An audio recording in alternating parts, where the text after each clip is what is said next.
Right, let's just, we want to continue with this idea of a chat like you saw earlier on with Kim Green and with Lorraine Martin. And, well, it's my pleasure now to be able to do this fireside chat with Tom Krause.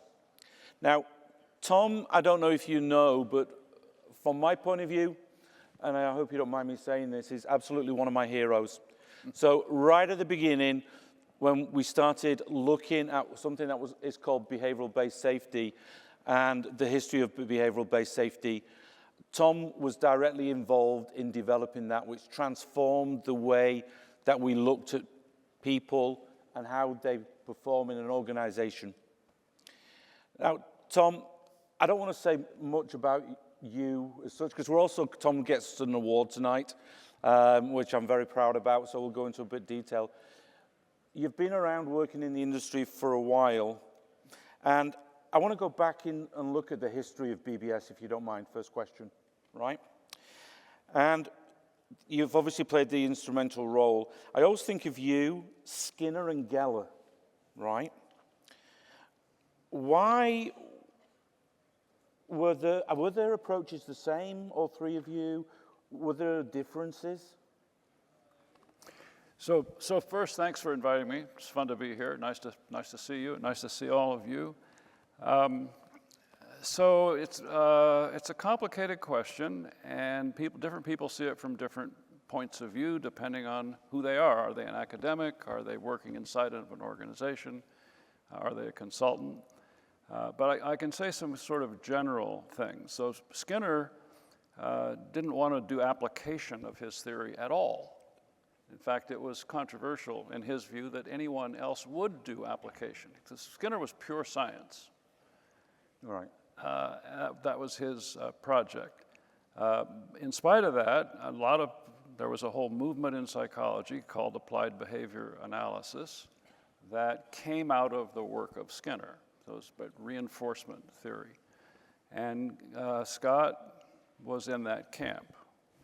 So it was the kind of direct application of applied behavior analysis, Skinnerian principles, to safety. Okay. And your difference within that, well, what was your difference in that area? Well, my difference was that I was very strongly influenced by Deming. Okay. I liked applied behavior analysis. I studied it in graduate school, and I thought it was wonderful. I thought, here is something unique in psychology in that you can measure it, you can analyze it, you can do statistical analysis on it, you can track results over time. Other kinds of psychology are pretty mushy, right?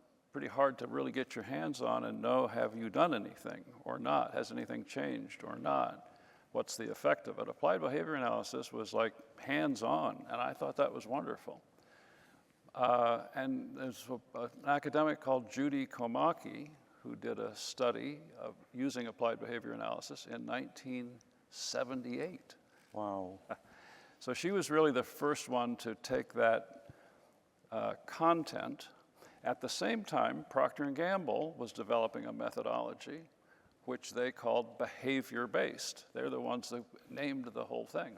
Judy didn't, I didn't. Behavioral-based? Behavior-based came from Procter & Gamble. Yeah. P&G in the room? Hey. It was Jim Palmer and Gene Ernest.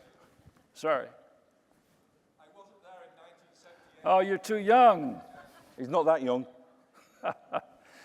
So all of those things were happening at the same time, and I liked applied behavior analysis, but I also liked Deming. Deming's Out of the Crisis had just been released. I had a statistician friend who came to a meeting and brought a copy of Deming's Out of the Crisis, pre-publication copy, handed it to me and said, you should read this. And I thought, this statistical guy, why do I want to read that? I love statistics. So I started reading it, and I thought, holy, this is not just statistics. This guy understands organizational life in a way that I thought was more interesting than anything I had read in psychology, including applied behavior analysis. Wow.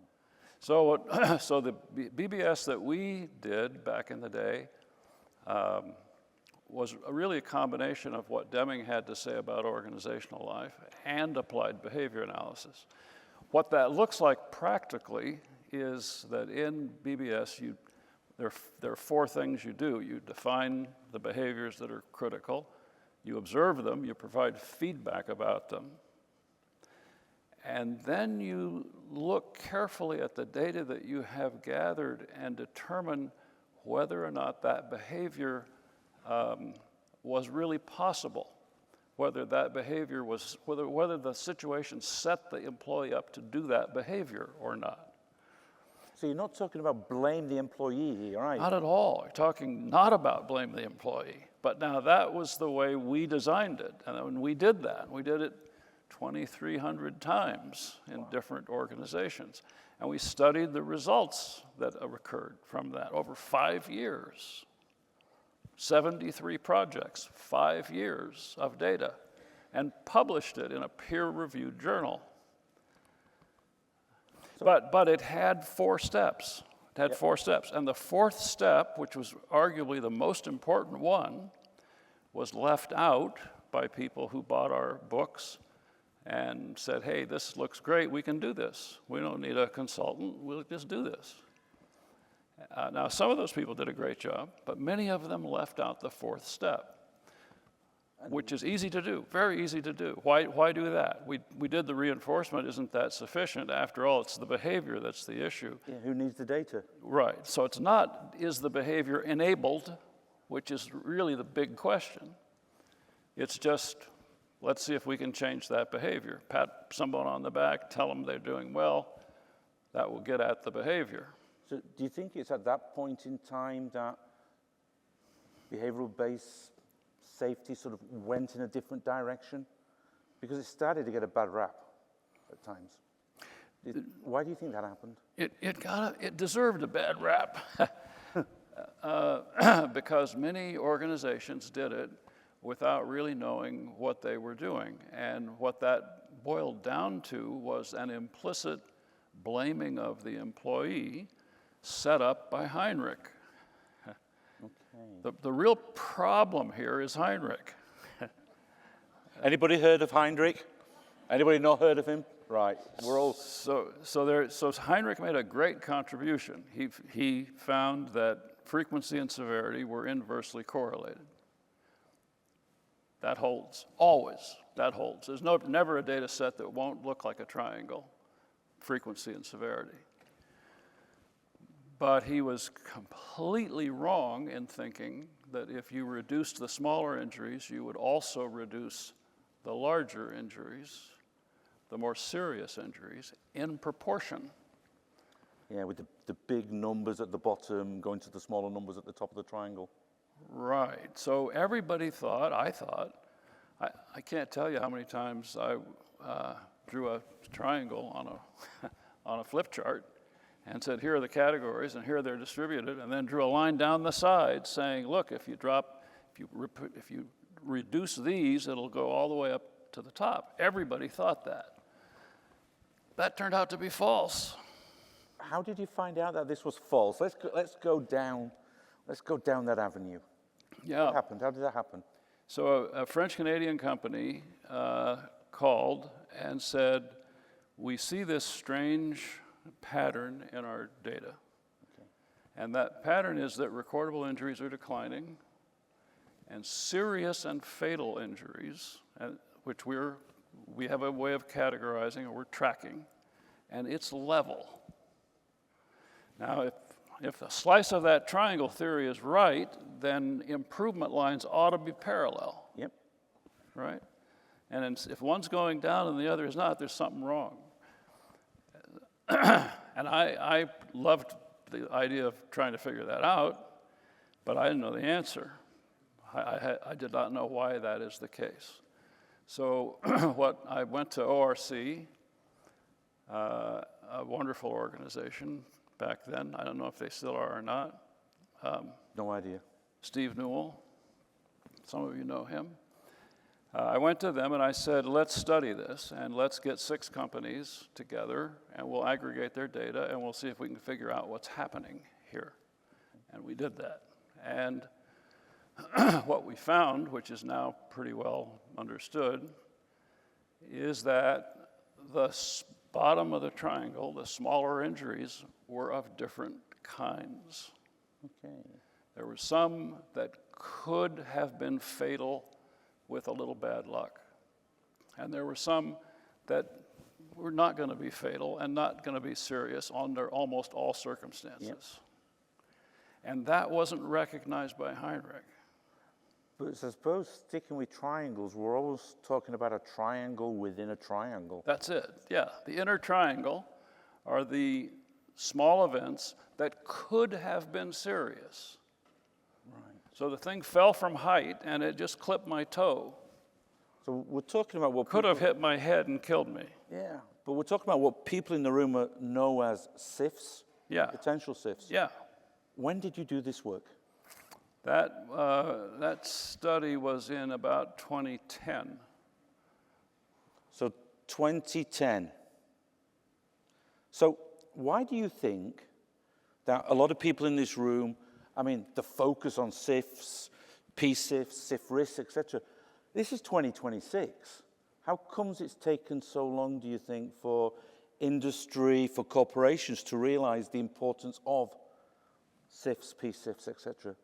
Any idea? Yeah, I mean, it's a tough problem because you can have all of the potential to have fatalities and not have any fatalities and for a long period of time. So what's the problem? Yeah. Things are going fine. And they were fine until the guy got killed. Then they're not fine anymore. So, okay, we'll respond to that. The organization gets excited and people do stuff and they make changes and so on. And then a long period goes along and there are no serious injuries and fatalities. So people got the general idea, but they didn't get what that information means is that you gotta look at the places where there are precursors. And sometimes maybe EHS professionals, organizations, do you think sometimes they're not ready? The information that was there too soon?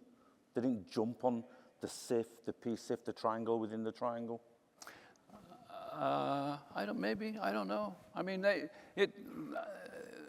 think they got the general idea too fast. Yeah? But they didn't get what that implies, what you got to do, what you really have to do. To address it, to put it under control, etc. Yeah, I mean, now you have a tough problem. How are you going to track down the source of the exposure that ends up usually doing nothing, but sometimes killing somebody? How are you going to do that? And what you'll find if you work on that real hard is that it goes to the decision-making process of senior leadership, but including senior leadership. So it comes back to the importance of leadership within the decision-making process, within the way they influence the behavior of people within the organization? The way they influence how the work is done. Okay. And if I remember right, for the study that you did, not that we want you to be remembered as a Heinrich with figures or whatever, but of the study that you did, around about 21% of all the incidents that happened, you related to a potential SIFs, if I remember right. Yeah, about that. Which is quite a big number, right? Not that we want you to generalize on this, okay? Because it could be different for individual organizations, I would have thought. Yes. Right. So, if leadership is so important, let's turn time back to when you were, behavioral-based safety. The focus, when I remember right, was really, you observed the employee, you identified the data on the analysis, the deviations, and then you studied. Why do you think, should we have focused on the leaders there and then? I think we mentioned this last time when we did last year in SOTI. My dad was an extremely wise person, but he was a manual worker, but he always said to me, Malcolm, if it's important for your boss, it's important for you. And that has an impact on my behavior. Did we miss something, do you think, in the early stages by not going on to the leadership? Yes, I missed it badly.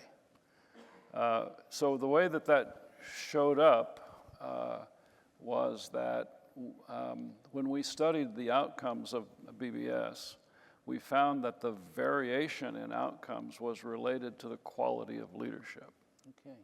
And so that meant, okay, how do we get at that? Another problem was we found that, plant managers turn over in every 3 or 4 years on average, something like that. They do, and then they change a third of the MANCOM, management committee. And so we saw some really nicely designed and implemented BBS processes abandoned because the new plant manager didn't understand what was going on. I didn't get it. So getting to leadership was important from that standpoint. It's also important, though, from the more direct standpoint that you're referring to, I think, which is how important is it how the leader relates to safety, how they think about it, what their conceptions are, how they lead, how much they value it, and then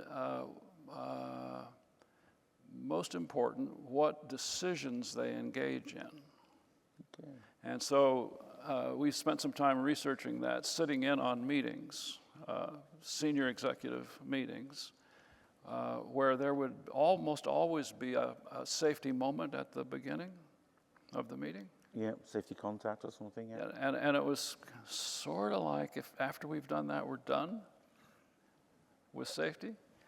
I'll never forget observing one from a major organization, global, and the safety moment was about Halloween safety. Now, here you had assembled the 20 top people of an organization that was global, big, successful, well-known organization, and they had 5 minutes to talk about safety, and what they talked about for 5 minutes was Halloween safety. They had 1 or 2 fatalities most years, and they talked about Halloween safety. So there's a lacking of understanding often that needs to be addressed at the leadership level. And I think the best way to do that is through the mode of decision making. Okay. I think that what leaders do that really matters is make good decisions in a general sense, but I think that applies in a safety sense as well. That's good. Just want to sort of like bring to an end the part of behavioral-based safety and that part of your career, if I can call it that. A lot of people, maybe people here, think you actually realize that behavioral-based safety wasn't having an impact, and that it had, and you abandoned it because of that. Now, I'd like to put history right. Do you feel behavioral-based safety still has its place? I'm not saying the words, but the methodology, etc. Or did you abandon it when you left, you sold BST? So it got a bad reputation. Okay. And it deserved a bad reputation in certain ways. It was done poorly, enough to deserve a bad reputation. And the labor folks, the labor safety folks, recognized that, and I talked with them, and they were right. I mean, they were right. They saw that Heinrich was off, and they saw that blaming the employee was happening. Even though we were saying that's not the right way to do it, it was happening, and it was a problem. And so at one point I thought, well, what am I going to try to fight this? That's not going to be easy, might not work, that might make it worse. And in the meantime, there was lots of other stuff to do in organizations and the consulting work. And so I thought, I'm just not going to do it. I think now what would be really fun is to draw from some of the principles of the original BBS and combine those with decision making and other concepts, stuff that comes out of HOP, for example, and do something that kind of drew from everything. Now, there are some inconsistencies in that methodology you'd have to kind of work out, but I think you could do that. Could help in an idea of integrated decision-making for business leaders. Yeah. That would make sense. You mentioned HOP. Yeah. right? So let's talk a little bit about hop. I mean, I've heard for years, and just wanting your perspective for years, about human organizational factors, especially over in Europe that have been around a long, long time, and hop. Do you see there's a difference between human and organizational factors and hop? How do you see the two? Is there a relationship? Yeah, I think that human factors is his own engineering science, so to speak. And I think that's mainly what's meant by human and organizational factors. HOP is a different set of principles that are related but distinct. Okay. And, you know, there's a lot of people here. I know there's been discussions about HOP, and I've listened to a couple of Todd's podcasts about this idea of when it comes to SIF management, SIF risk management, it doesn't appear to be in HOP, and it could be put into HOP. Do you think that is something valid? I think it's already in. I think it's already in HOP. You think it's already in? Yeah, I think if you do all the HOP principles, you get right to the place that SIF wants to take you.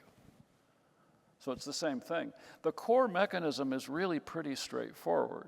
The core mechanism is understanding how the worker relates to the technology. Yep.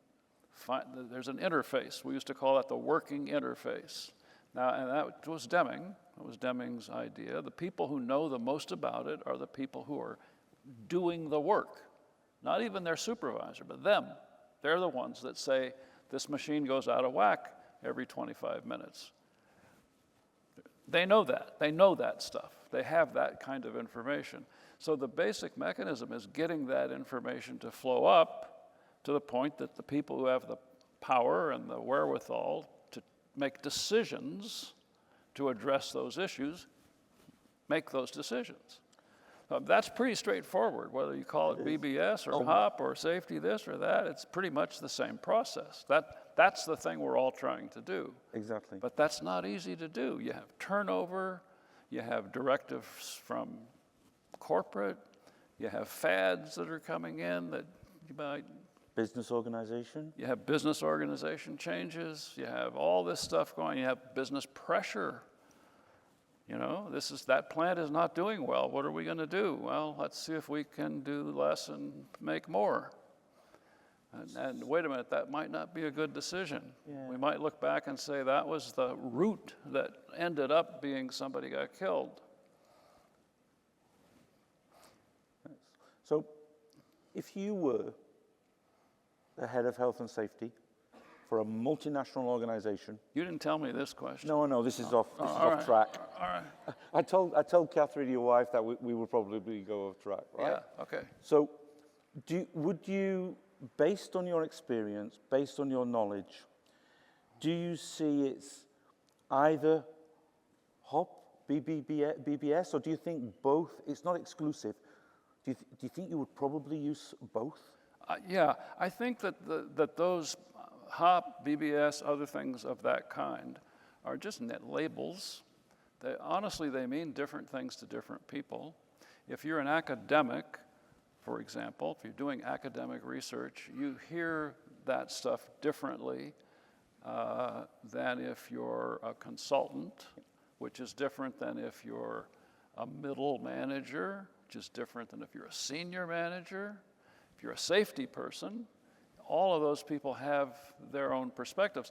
That's what I like about your conference, Malcolm. Thank you. Yeah, you have all the sub-communities, which are ordinarily doing separate conferences, are here in one spot. I think that's brilliant. Breaking the silos, huh? That's really a good thing. So that was, I'll go back on track, shall I now? But I was actually curious because I thought if I could turn back time, how would I maybe do things? Sort of going back on, I'm going to stick with BBS now and HOP. And I've read your book several times on 7 Insights of Safety Leadership. Oh, and by the way, if anybody wants the books, I've got a couple of signed copies by Tom. So if you come and see me afterwards, long queue, please, you can have the books.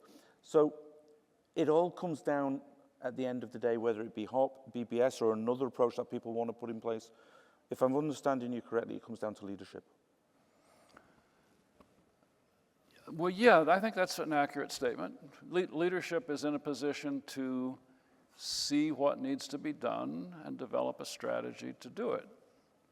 And that's the basic process. And when they look at it carefully, they see the same things, which are the basic fundamental process I was talking about of, is the work being done in an optimal way? And when it isn't, which is frequent because stuff changes and all the pressures that happen, how do we address that? How do we make it better?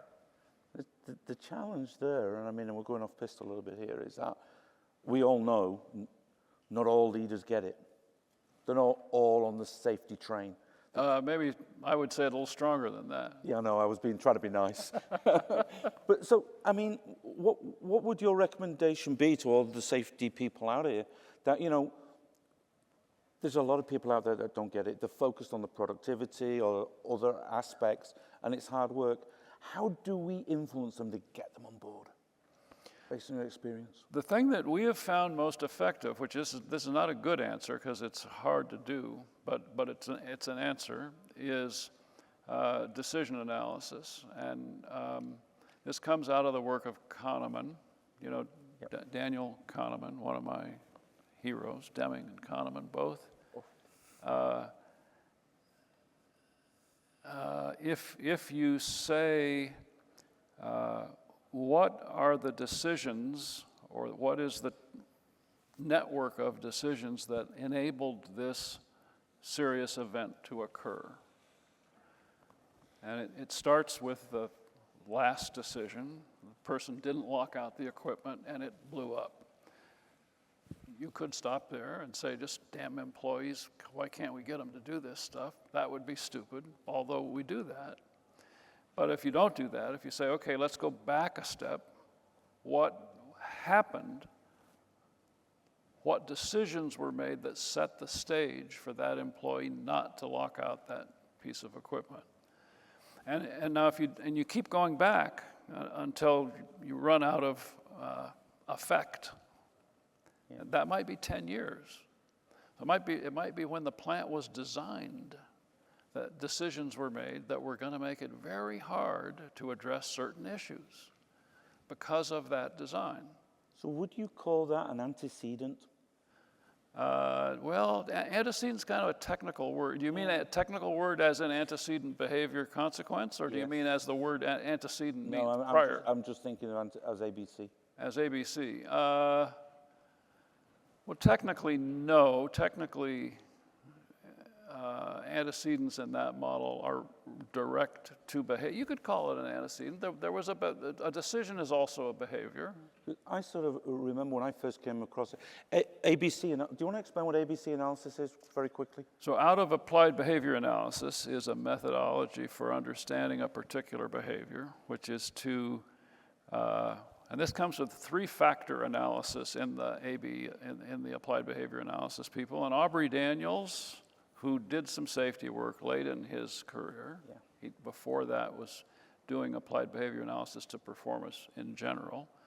Aubrey Daniels took the idea of 3-factor analysis and called it ABC analysis. So if you're interested in a certain behavior, you name the behavior, and name the behavior in an operational sense. And then you ask, what are the antecedents for the behavior? That is, what triggers that behavior? Yep. And then what are the consequences? What follows the behavior? And from doing that, you get a sense of what that behavior is all about, how that behavior works. Part of it being the consequence, and a part of it also could be the antecedent. Right. Okay. Right. So we're out of time, but I'm going to ask you one more question. And this is not this is just a general question, right? And I don't know, Catherine, if this is a question you actually have ever heard before.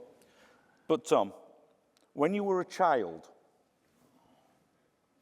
what did you want to do for a job, or who did you want to be? Oh, gosh. I don't, honestly, I don't think I thought about what I wanted to be when I was a child.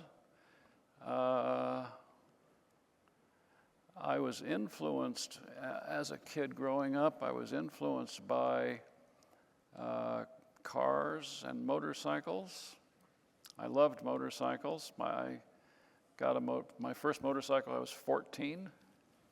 It was a 1932 Harley Davidson, 80 cubic inches, and it had a suicide clutch. Suicide clutch is a foot clutch. On a motorcycle, usually a clutch is a hand clutch, but a foot clutch.